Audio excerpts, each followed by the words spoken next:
to another week. Here we go. What problem are you solving? Dude, that music always makes me want to get up and like, It's a little. I was scared. Last week I was scared to tap for sound. I didn't want to break anything, but this time I took a risk, and I'm glad I did.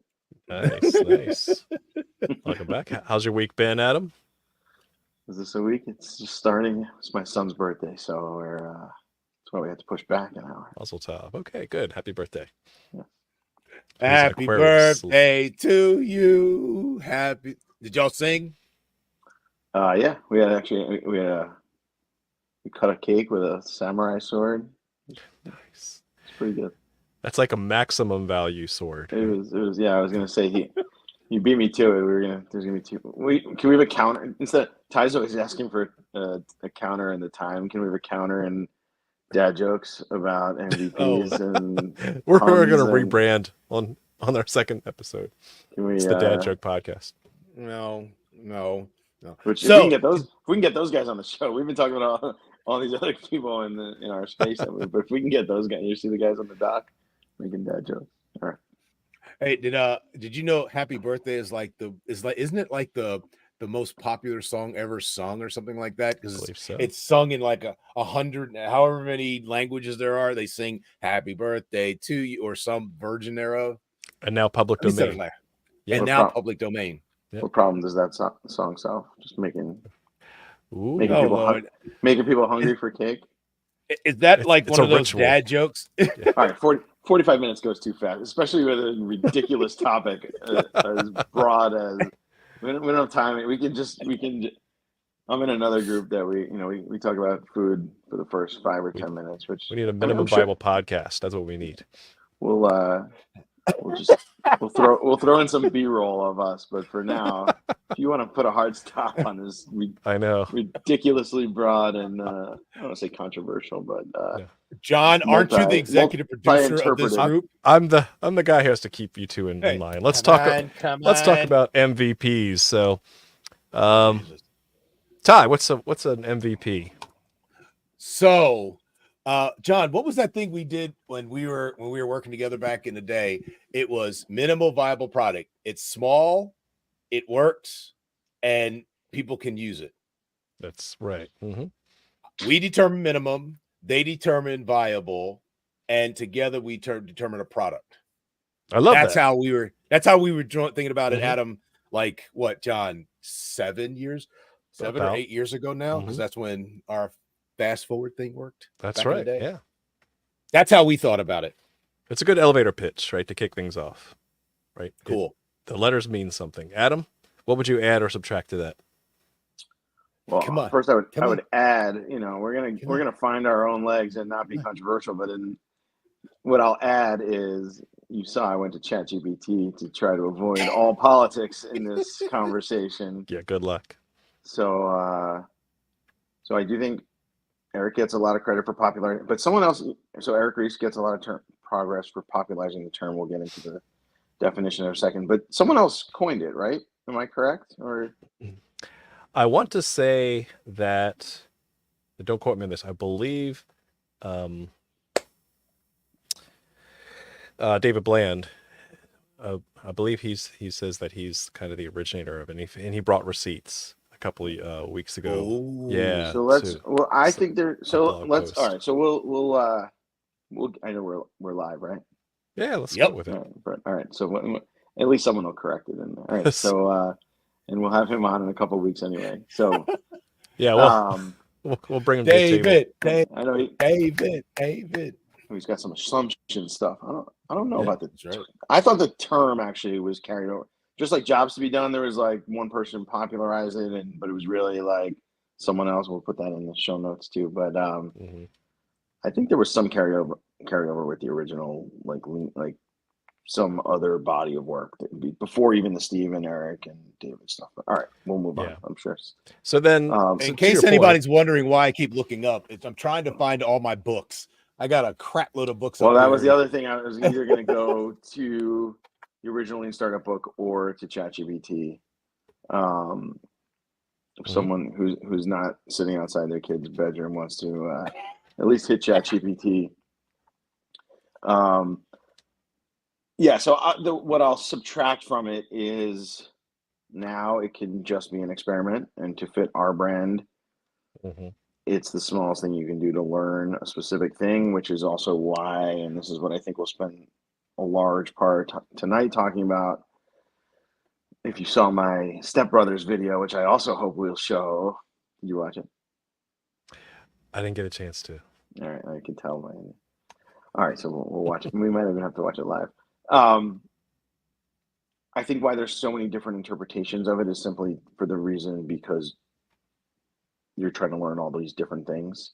So MVP is the umbrella term, and then whether it's minimum lovable or maximum viable or this, like it's just based. The desirable piece is. So I really just I believe it's an experiment to learn that this is right off of last week's stuff, and that might not be interesting to some people listening, but I think, of course, it's interesting. I think it's not. I think it's just a function of what you're trying to. Well, not interesting. I think it could sound like it's just trying to add continuity from last week, but I think it is just simply a function of what you're trying to learn. I think it solved an enormous, and again, I'm not just trying to sugarcoat the origin of it. I think it solved an enormous problem. What was it, 20 years ago, of people spending maximum like spending $1 million minimum and sometimes $20 million to build something that they had no idea if it would work or if it was necessary or if it would make money. So the minimum. Yeah, so I think the minimum part was clear then. I think viable even back then was was it that it worked, or was it, viable, feasible, desirable? I think it was that it worked. So I actually think it was minimum feasible product. Fair. Back then, which is actually kind of ironic. But yes, now I'm excited. That's why I made us move back this call instead of canceling it. I'm excited to talk about it. But I'm glad you're bringing this up because it's an experiment. Yeah, the reason I sense hesitation in your voice and you're like trying to remove politics from this because it is controversial, right? There is no agreed upon definition of what an MVP is now. So everyone's been using this term, and it depends on which flavor project management that you come from that you're going to have this different definition. And we tend to align to what Eric Ries wrote in the Lean Startup book. And I like this summary here that let me bring it up on the screen. The definition that we tend to lean more toward is that it's a version of the product with just enough features to be usable by early customers who can then provide feedback for future product development. Okay, so we're not talking the first release. We're not talking spend a year to build something and then see what happens, right? We're talking about something that's usable, but who gets to define usable, right? That's really within the customer's purview, right? And that's where we start breaking down semantics here, right? Is it how much of a product is it? Is it something that needs to be fully supported, have help desk behind it, have all the integrations? Because that's when you're building a product. You're not solving a problem. You're in the product space now. Let's take this definition and run with it. You're not exploring. I was going to. Yeah. You're not exploring a problem. You are definitely solving. Please interrupt. Exactly. You are solving a problem. Yes. If you're doing this definition correctly, then I would argue yes, you are absolutely solving a problem. But now I want to run with me here for this experiment. I'm going to have us work backwards to the definition. So let's talk about product. What does the product in minimum viable product actually have to look like, or should look like, in your opinion? Right? There's no wrong answers. It's what you think. Anyone and anyone at all. Ty, let's say Bueller. Yeah. So it's interesting that you would say that, because I've been thinking about this. I had a conversation with a mutual friend of ours, Adam, about her particular product. And she said, I had to have something that was really, really robust, right? For her to prove out her minimal viable product, she had to have something that was real robust. As opposed contradictory. Yeah. Exactly.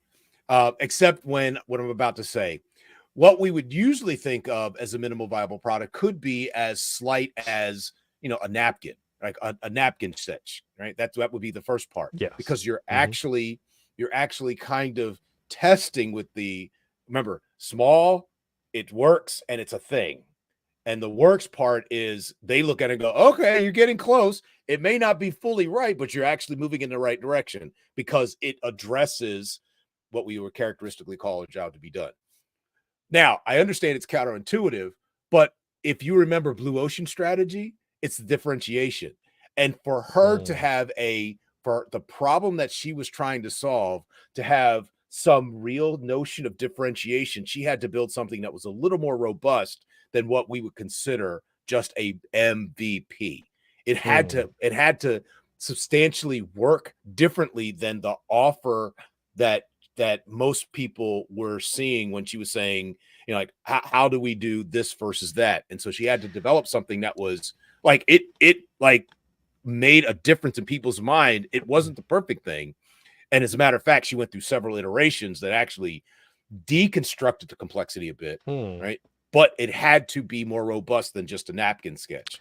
So that reminds me of a related term called like the minimum viable feature set. So a minimum viable product would be like, the smallest amount of the thing that you can build so you can get learning.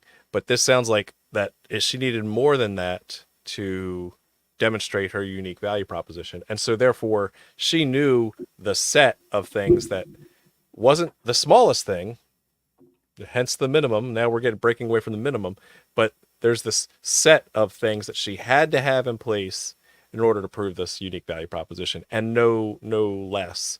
And of course, again, once she got the investors on board, then she could actually deconstruct it some more.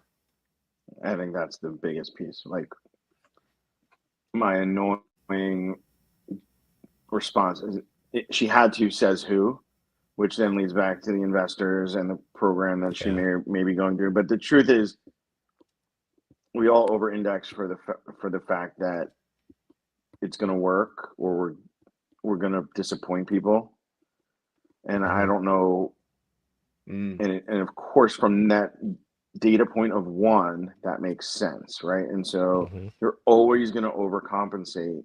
It's easier to disappoint people. Like when you disappoint someone for something that doesn't work, you get immediate feedback, but there's no feeling of like failure for waiting too long. I mean, I don't know how to explain the flip side of that coin, but it's like, never seen someone. I've seen people, who want constraints and they want to go faster and they need to ship by a certain time, but like, there's no one gives equal weighting to the fact that they might not use it. It's always 100% they're going to use it and disappoint someone if it's broken, and not the area under the curve of like how much less could they have put in this, right? Like, and interesting. still learn the thing, or not made the person mad, or like no one ever wants to hit that right on the line. So they always that's why I've always wanted to see a cohort measure, like, says who. Yeah. and that's always the common pushback you get, especially from more traditional project managers, like, oh, well, let's just build an MVP. And they're like, whoa. Now, if we show this like half-built product to our customers, they're going to hate it. They don't like change. You're going to churn people off. Has anyone proven that in the last 15 exactly? That's a huge us. assumption. It's on us too, but like that to me is thank you. And it's not just early stage early founders are worried that it's going to piss off an investor, or that someone's going to write I had a co-founder who it's not the one everyone's thinking, but I had another co-founder who was like, I was like, is TechCrunch, if everyone hates it, is it really going to go viral? That like, we're not famous enough for TechCrunch. This isn't Silicon Valley, the so show funny. where it's like someone's going to cover the epic failure of our Hui phone. Like, there's no one's going to know, and that works in your favor. No one's going to cover the fact that, yes, people might not use it and people might not stick, but like, it's not going to go viral that like your thing didn't work. And for the most part, if you are actually solving a problem, you will get a second chance. Oh, I want more of that. Try it like, again. Hey, this sucks. This is broken. Like, this doesn't work. This doesn't do the thing. But or on your team side, that we didn't learn anything because this experiment was garbage. But either way, I think there's got to be a scientific way of kind of figuring out where the "who says" line is. That makes any sense. I'm wondering if a part of this is behavioral, because an extreme version of this is a place where John and I used to work. I had a guy come up to me and say, "Hey, listen, we think we're about to ready for our MVP." I was like, "Cool." And John, you may remember the story. I was like, "Cool." I was like, "What do you? How long have you been working on it?" 6 months. I was like, "What?" I was like, "Dude, you got it. I can't help you, because literally that does not constitute a minimum viable product if you've been working on this thing for 6 months." But that also gets me to your point, Adam, of the story that I just, not the one about the 6 months, but about had to have a larger feature set, a minimal feature set, to prove the value proposition. But I think it speaks to when cats like the three of us jump in and start working with people. How early do we work with them? That will determine the smallest feature set, or the smallest set of things cobbled together. I'm going to call it feature, the smallest set of things that we cobble together to test the market. Because if we get to them early enough, then they go, "Hey, go like get a couple of styrofoam cups and a wire and stick them together and see if that answers like the communication thing." No, cool. What did you learn? As opposed to somebody who doesn't get to the three of us until they're almost a year in, and they got 50K or 100K and are like, "Man, this thing don't work. We need some help." We come along and say, "Well, what's your MVP?" "Well, this is it." "Dude, how did you get there?" "Well, we had to build something." "Who did you talk to?" "Well, we talked to like 5 people. We got a requirements list." And then the three of us go, "Oh my God." Well, so it's interesting because this conversation is going exactly the way I hoped it would. We started with what is the product, and then we've backed into how do you define viable, right? And that's with the customer set that you're trying to work with in order to test this out. And now we're shifting over to, is 6 months too long for the minimum part of minimum viable product? And I would argue absolutely, right, that Adam's like, he's got the, well, it depends kind of look. I have the 10%. I try to come into these conversations loose, but I had some predefined one, and this is one of them. I mean, your priors. I think it depends on. Well, first it depends on. So there's the big question on, is it an experiment or is it a product? Fine. So I don't know. Fair. So either one. If it's an experiment, I agree. You should be.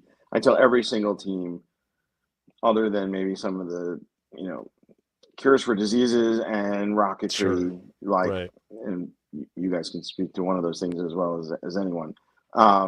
But if it's just an experiment to learn something, yes, you should be able to start that feedback loop. And literally, I don't say it's like, "Oh, it depends." No, I'll give an answer. It's like, a day is too short, even though we've run workshops where people can learn monumental things in one day, sometimes in an hour. But yes, a general learning sprint is from 1 to 3 weeks, or a quarter at the most. But no, like, I don't think this call is not going the way I expect. Like, I don't even think we're done. We're even close to done with the product part of this. And it's a 50-minute show, Adam. Again, not that this was pre-set up, but damn it. What did we talk about last week, or the week before last week? Actually, already. Don't let you learn. Right? No. The goggles. Like, so people used to tell when we used to teach this stuff, like literally teach it to startups, early stage startups. It was like, oh, the iPod didn't have a radio, right? And so it was a minimum viable product in the sense that, like, they stripped out all the features, right? And so that, to me, is more of an engineering question. It's a time to ship and release. It's like it had the minimum viable. Like, I agree that it's not probably, and that's why I think we got to go and find. Well, and so to your point, like maybe the term product is what trips people up, because really is it a minimum viable solution that you're using it in to test an experiment, to build an experiment to test a hypothesis or an assumption, right? That's really what you should be using these MVPs for, at least according to Eric's definition, right? It's so you can get learning as quickly as possible. If you're actually trying to release a product into the market, we're talking about different things. I'd still argue for, incremental rollouts, but still, let's take the market conversation off and we'll actually just talk about I'm trying to test something that is potentially disposable, so that way I can learn and then get feedback on this, so that way I'm not wasting time building something nobody wants. So I was going to shut up, but I'll take Ty's young No, as a chance to jump. No, go ahead. So please. I think in that sense, what's needed for us to sit and just like wax poetical about MVP, I think Eric's definition and some of the early work, 15 years ago on what it is and the problem that it solved then in terms of the minimum piece and going faster and just shipping things and learning rather than just taking these huge bets. I mean, I just think that was clear as day. I think then there got to a point, and this is where I think testing business ideas and David Bland and strategizer stuff, like that book of MVP types, I think it is an answer to this. Like, of all the annoying debate in politics, like I think there's a guy in Craig and Wendy and Brandy, and I'll throw out Calgary. I remember last week I was like, can I name drop people? So they run something called MVP Mondays, and they bring early stage. This is not corporate, not government, not late stage engineers. Some people are actually some late stage engineers and PhDs, but mostly the archetype of a student, entrepreneurship program. And they come on and we talk about assumptions for a little while. And at the end of the call, they're supposed to, and Craig will pull out the Testing Business Ideas book. And I think 100% of the time you could pick, I think there's literally like 40 examples in that book. And I think 95% of the time you could literally pick one, and it's not always the same one. I think you pick one experiment in there, one type. Look at this. And so you just edit all the other people. I know that guy. one of those guys. Yes, so this is a long way of saying I think that the MVP types have now been answered.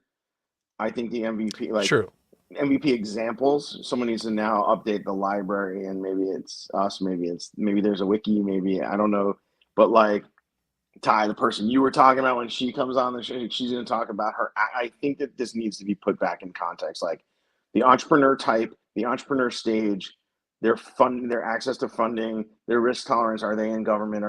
Is it their first time? Is it their second, is it their second time, second swing, second bite at the apple, whatever you call it? Like, all those things are relative. Yes. And then all those words that people just keep debating, there's an answer. They're like, oh yes, this is the amount of this is your MVP. This is your minimum viable solution. Well, and this is what you should be learning this week, no matter what your MVP. Like they're all different things, but they're all relevant to each different type of person. All right, you guys. Yeah. What I'd argue for is when you actually have a receptive team that I'm coaching, right, then I will push them to the left as much as possible.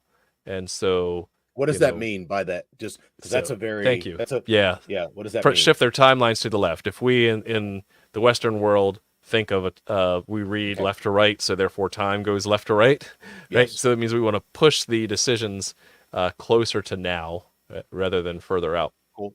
Thank you. And so then that means I'm going to challenge their assumptions of what they can build and deliver and get feedback on. I'm going to close that build, measure, learn loop as quickly as possible, and I will push it smaller and smaller to where they say, okay, wait a minute, I can't do that, right? But I have helped teams go from, well, that's going to take 6 months, to maybe I can get that done in a month, to I could have something I could show at the end of the week, all the way down to show something to a customer before the end of the day today. Yep. So you bring up a good idea, a good thought. One is a historical one that John and I have had with a team that we worked with 10 years ago, Miss Meek, 10 years ago. That was trying to say, I need $50 million to do a certain thing. And we were like, to do what? 50 million? Well, to do I'll this. do it for half. Okay, so then we went, so what could you do? Now listen to what I'm offering up.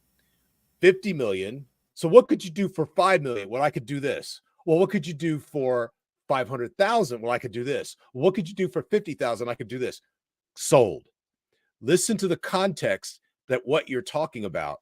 I think that the minimum viable product in terms of not 6 months of runway, because Adam, you and I both know that most people will only get that from, you'll get enough funding to have 6 months worth of runway at early stage angel. You'll get enough to kind of just get yourself in trouble. I think that what we're talking about is an economic proposition, that we're taking the economics of time and squeezing it to say, your time is money, and you want to learn as much, as you said, John, instead of having these big time loops, or Adam having these big iterative cycles, we want to turn that thing as quickly as possible.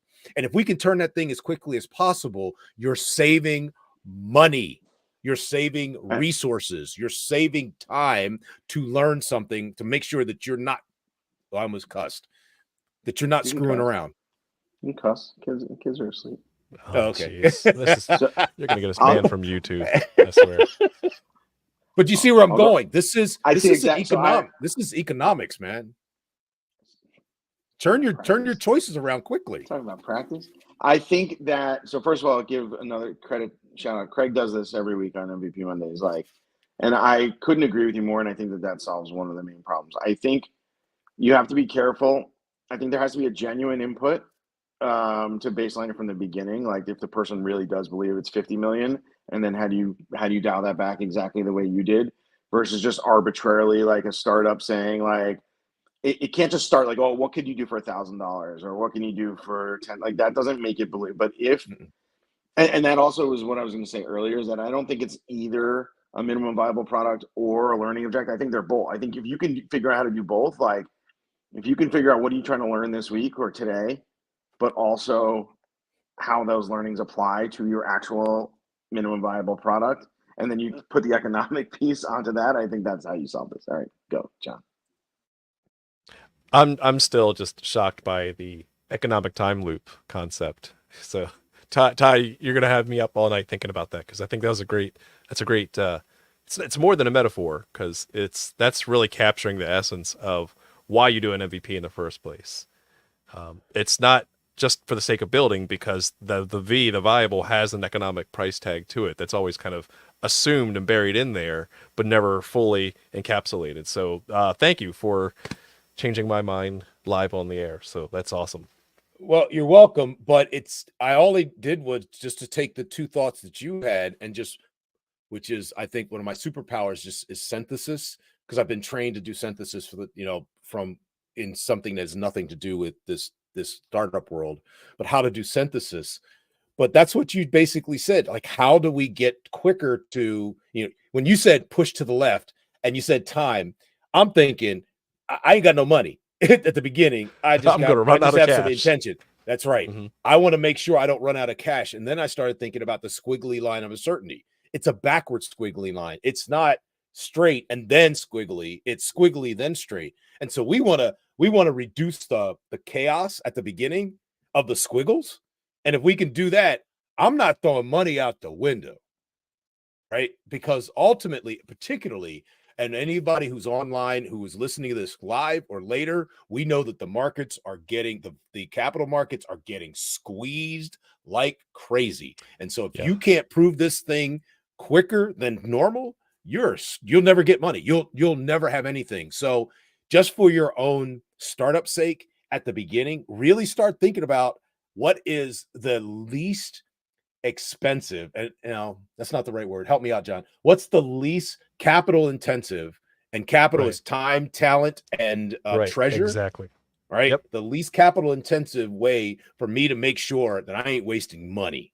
And I'm not going half calf cocked. And in our world, it would be reduced to risk reduction, right? We're reducing technical risk, market risk, and there's one more. I don't know, operational risk. I don't know. Okay, I'm done. I got a headache now. Yeah, I'm just going to go lay down somewhere. But you again, I'm gonna riff off of what you said too, which is minimum viable. It doesn't mean just cash, right? It means time, resources, labor, people, materials, right? Code, whatever that is, right? So that it's not just how do you run a quick and cheap experiment. It's how do you maximize the impact for the minimal amount of effort required. You're muted, Adam. On purpose. It saves me from minimum viable interruptions. Minimum viable Adam. I love it. Minimum. I think there's a ratio. Yeah, I think.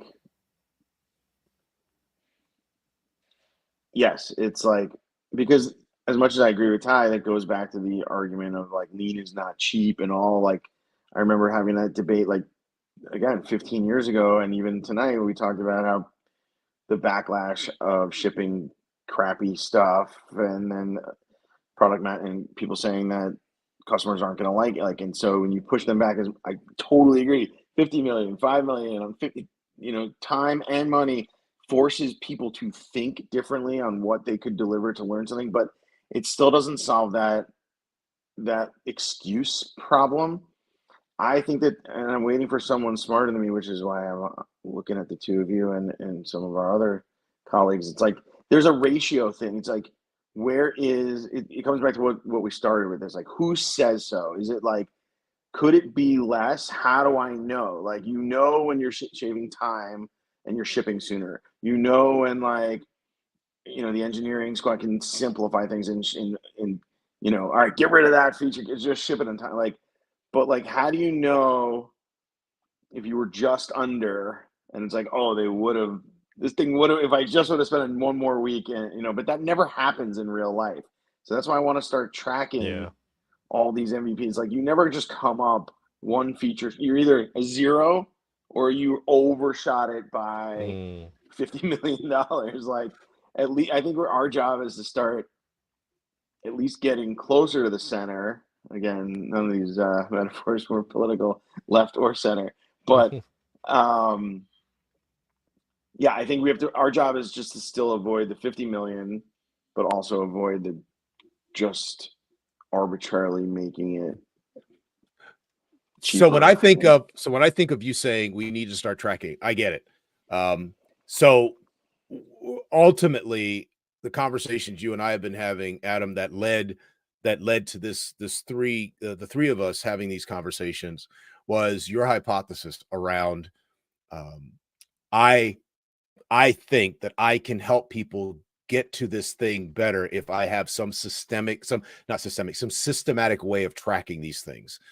My sense is, and this may sound simplistic, but other folks, if you're listening, you've heard me say this, everything you need to learn about Lean Startup you learned in kindergarten or your fourth grade class, right? Your fourth grade science class. It's simplistic, but on the balance of everything, it really is. I saw something, I was curious about it, I made a guess, hypothesis. I ran an experiment. I tried something. I figured out whether or not it worked. Did it pass the test up and down? And I made a decision to continue on or say, this is stupid, or what else might be happening. Pivot, persevere, kill, right? So it's basically the same rubric on either side. Getting back to this, if you want to track something, it would stand to reason then, if that's the way that we're thinking about it, it stands to reason that there's a hypothesis that we could help people create before we try to get them to start tracking. Like, there is a formula that came from the Norman Nielsen group, that was about if you ask a question or you do some kind of customer discovery on one thing only, after 4 people say the same thing, you get no more advantage out of asking that question. It literally mathematically tops out. So it just kind of goes and it flattens out. You'll get no more information. Mm-hmm. Would that be a way, if we tried it, doing customer discovery in a really focused way? If you think that's that one thing, cool. Go out and find 10 people. Identify 10 people, not in the friends and family category, but 10 people, and ask them about that one thing and see if you can get 8 out of 10 people saying yes. If you can do that, now go and create that. Go and run an experiment with it. Go actually produce something that's there. Instead of what you're saying, Adam, which is, well, I think I could have done this if I had just this one more feature.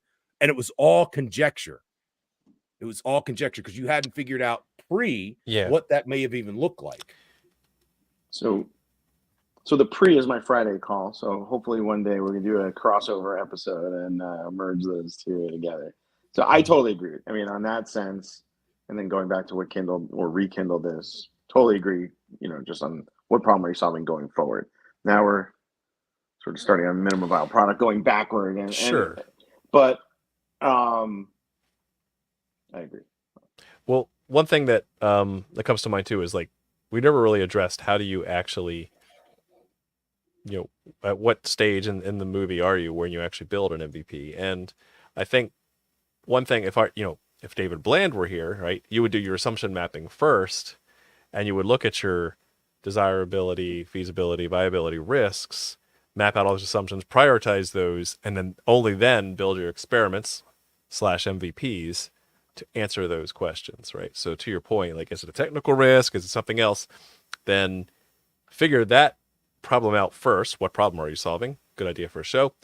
And then turn that assumption into an experiment and start building an MVP as quickly as possible to answer that. And then once you've got the answer the next one and answer the next one until you've actually bought down your unknowns, your uncertainties, and your risks.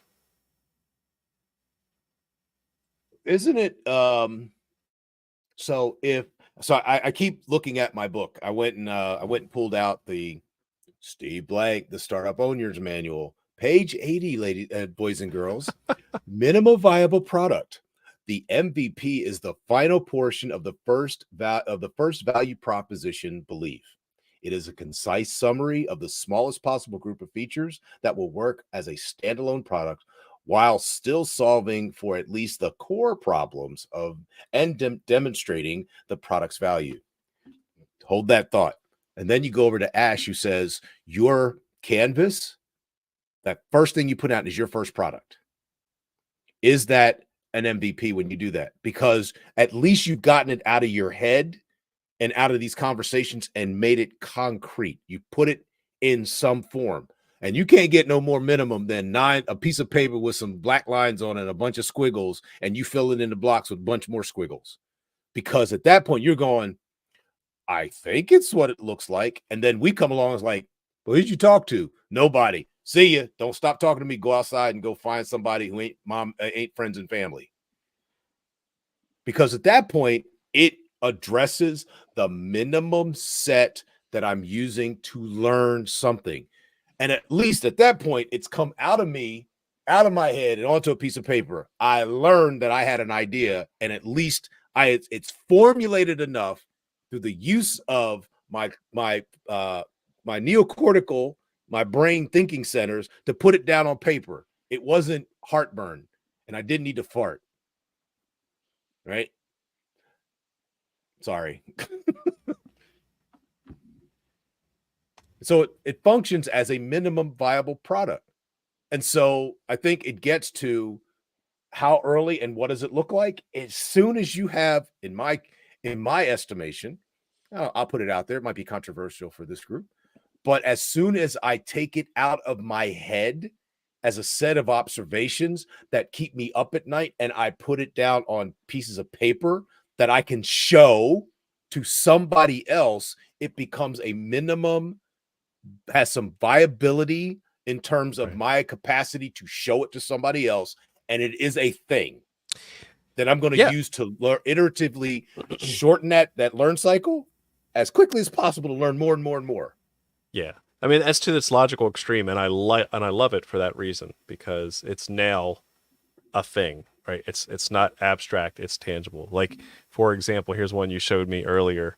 Okay, I want the thing on the left, but can I make an MVP of a horse on my my banister here? So, and you joke, no kidding. So my sister did this recently.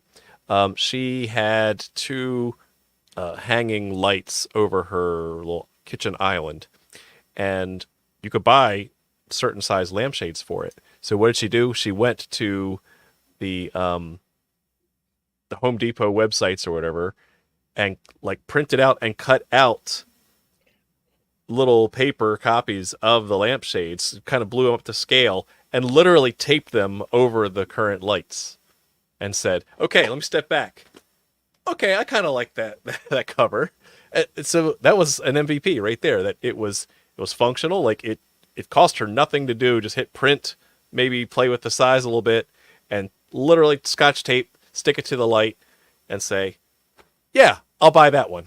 And she went through, I know, at least 2 different sets. So she actually made an economic choice based on a disposable MVP. I think, I think the disposable word is huge there. So I think in the sense of, I think we should give some credit. The actual literal term MVP holds up. I think people have made, and there's just 2 different ways of looking at it, and it's not one or the other, right? Like if you are just trying to answer a question or learn something specific, in that case, it's like, yeah, does this last long? Like, can I fool my guests for one night at a dinner party? Like, there are certain now in her case, I think it could be both versions of the MVP, but I do think it's time to like stop saying which definition are you. Like, I think surprisingly, like Ty, like the product piece of this holds up 20 years later. Like, it's a product. You're testing several things. Maybe you're testing the viability, desirability, and feasibility. It is the smallest number of features where you can get a real thing in front of real customers in a real timeline. You're building something. It's a classic engineering startup or corporate or government team. And then for every other thing, yes, this question's been answered. Which of the things are you most uncertain about? How do you de-risk it? Write them all down. Minimum is 1 to 3 weeks, unless you have to sign a waiver, and then we'll maybe, the 3 of us and our colleagues will give you permission to extend the timeline. But all those questions have been answered. There's 3 main categories of risk. You're de-risking it. The time is 1 to 3 weeks. In some cases, it's a day. In some cases, it's a quarter, but it's never 99. It's not even 80-20. It's 99-1. And you're asking a specific question with a specific learning objective, and then minimum desirable, minimum viable, minimum lovable, all those things should actually pay homage to the MVP because it still holds. It's like you're answering those questions until you've de-risked it to the point where, yes, let's not over engineer this. Like, there are products and services out there. Like, there are businesses there. Yes, there's different use cases, but it's like, they're the independent variables, and then there's like the whole equation, and the whole equation is still, I think, the MVP. And experiments are things you do to learn things. Bingo. I love it. Yeah, and you're hitting right on the point of kind of where I was going to get to, since we're at time. So man, this went quick. I know it does. It really does. We could literally spend days, weeks. But it is a podcast, so it's oh, don't worry, we'll be back next week for more. Right. So any final thoughts before I get us to our? I got one, and I think that, and it goes to the minimal viable. Maybe this is my final thought. Okay, and it may Ty, what's your final thought? It may open a can of worms, but we can always come back to it. What problem are you solving with the minimal viable product? It is related to the 3 pieces that David Bland puts out there in terms of feasible, viable, desirable. And it just hit me just as Adam said what he said. So maybe the minimal viable product is the totality of minimal desirable, minimal feasible, minimal viability. I like that. And then, so thank you. I'm going to chew on that one. That's another little knowledge bomb you dropped on me. So thank you for that. I'll be thinking about that till 3 a.m. The final question I have for you is, what's the longest time that should be something considered a minimum viable product? Or what's the maximum amount of time that you would let someone call it a minimum viable product, in your opinion? Is that for all of us, or is that for me? So that's going to be a question for each of you. So, okay. What's your guess, Ty? I would say that the longest time, there's a time boundary. I don't know what it is, but I think that it approaches as use a little calculus as the thing approaches zero, limit to zero. The limit on this is the initial hypothesis is it should last as long as you have validated or invalidated your initial hypothesis, but it can't have that mission creep. It can't bleed over. All right, 20 years. Got it. Good call. No. Thank you, Ty. No. This close to taking it from you. No. Adam, what's the maximum amount for a minimum viable product? If it's an experiment, I'd say a quarter, but probably 3 weeks is the maximum. Mm-hmm. If it's a product like we just talked about, I mean, this is totally arbitrary, but yes, 6 months. I like it. A lot can change in 6 months. I also have a final thought. Can I please. One? Now you're up. I've been holding on to this all. So remember in Silicon Valley, it was like hot dog, not hot dog. Yes. So I think we've been. Oh my god! Yeah. See, you put me on the I love this studio, and I'm getting used to the software, but I wish I could see the two of you. And I know I'm on the stage or something. Yeah, we've talked about how good customer discovery, we would want to kind of do a reaction video and I wish I could have asked this question here and let real people with real customers do customer discovery and do a reaction video. I think similar thing, hot dog, not hot dog. Is this an MVP? Why or why not? And we're not just asking ourselves, but the other experts in the field, because it's too long. Or it doesn't answer a specific question. Or I think we should go through, hundreds of those examples and start looking at real thing, and not just what theoretical stuff was the iPod right an MVP then because it fits some good case. Right now, Ty, we're talking about the same human, and hopefully we're bringing her on. I think there are real startups, real government, real corporates, real students, real PhDs. A lot of us are mentoring them anyway. It doesn't really matter if we just say it's an MVP, but I do think it'll help frame this conversation. So that's my final. So you're hot dog, not hot dog. You're a perfect straight man because you do not know this. I'm going to blow your mind live on the show. I based off of that Silicon Valley episode, I said, I wonder how hard this would be. And I actually created a ChatGPT hot dog identifier. So if you go into the GPT store and you search hot dog identifier, it is a working computer vision hot dog identifier. So you can literally take a picture of a hot dog with your phone and it will tell you if it is a hot dog or not a hot dog. Of course you do. And that's all it does. That's all. It's either this is a hot dog or this is not a hot dog, and it works. And it took me. I was going to say, does it work?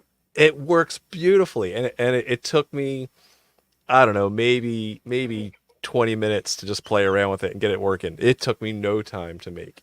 So it's listed in GPT store, hot dog identifier. Go check it out. Go load it up on your phone. Start taking pictures with your phone, and no joke, it was a minimum viable product for sure. I have a whole conversation going on in my head about this thing that is I won't say it. I'll share it later. We're all thinking it, Ty. We're all thinking this is a PG show. All right. So oh my God. So for my final thoughts, go check out hot dog identifier and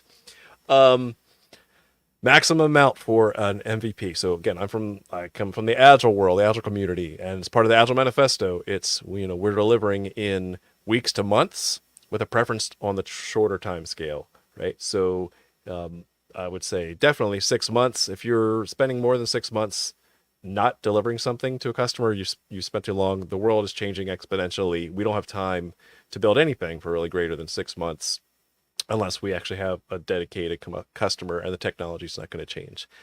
But for anything else, right, then yes, I would say keep it within a sprint, because we break things down into 1 to 4 week chunks so we can deliver value. And that's really all that an MVP is supposed to do, is supposed to deliver value, maybe potentially even disposable value, but at least we're trying to learn from it as quickly as possible. And so if you're spending greater than a sprint to test something out, like to test an experiment, then you're doing it wrong. But again, the consultant answer is it depends. And I want to thank you all for checking out this week's show, and we'll see you again next week. So the consultant answer, love it. Love it. Have a good one. Take care.